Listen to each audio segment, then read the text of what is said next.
কি বলতে চান? চুপ করেন, চুপ করেন। ৭১ কথা আনলেন কেন এখানে? আমি ৭১ মিথ্যা না, কি শুনাই? এই ৭১ মিথ্যা না, মিথ্যা না।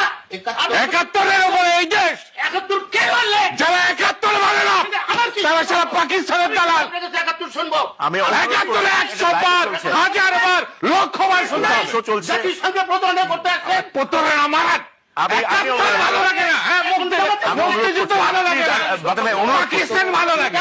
আবার কি ৭১ ভালো লাগে না? পাকিস্তান তো ভালো। মানুষ পাকিস্তান কি করতে আমি প্রশ্নের মধ্যে থাকি। পাকিস্তান আমাদের মেয়েকে ভালো ভালো। আপনারা যদি আপনার পাকিস্তান আমাদের পাকিস্তানিদের সঙ্গে আমি এখানে বসতে হবে। এটা না, আমরা প্রশ্নটাতে থাকি। কথা হলো দেশের ফাজিলের বাচ্চা। আমরা বলছি ৭১ সালে ৭১ কে এটা তো আসবে। কিভাবে এখানে? আরে তা যতদিন বাংলাদেশ থাকবে ৭১ থাকবে। ৭১ নিয়ে আসবেন। রাজনীতিবিদ হয়ে গেছে। আরে সবার বড় রাজনীতি আমি রাজাকার না যে ৭১ সালে আমার ডিফেন্ড করতে আপনারা তো হবে। ভারতের দালাল। ভারতের দাম আমরা প্রশ্নটাতে থাকি। আমি অনুরোধ করছি। খবরদার চুপ করে এটা।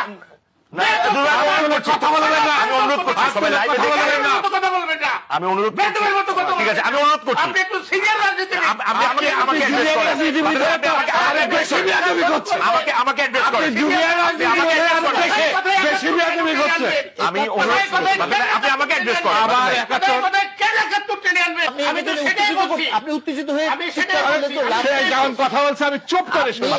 আপনি আমাকে অ্যাড্রেস করেন। আমি অনুরোধ করছি। আমাকে অ্যাড্রেস করেন। না, আমি আমার প্রশ্নের উত্তরটাতে আরে ভাই টকশো বন্ধ করেন। না প্লিজ শান্ত হওয়ার জন্য অনুরোধ করছি। যখন ৭১ গায়ের মধ্যে কিরমির আমি দুজনকে শান্ত হওয়ার আমি অনুরোধ করছি। না আমি এটা দেখো সংসদ সদস্য। আমি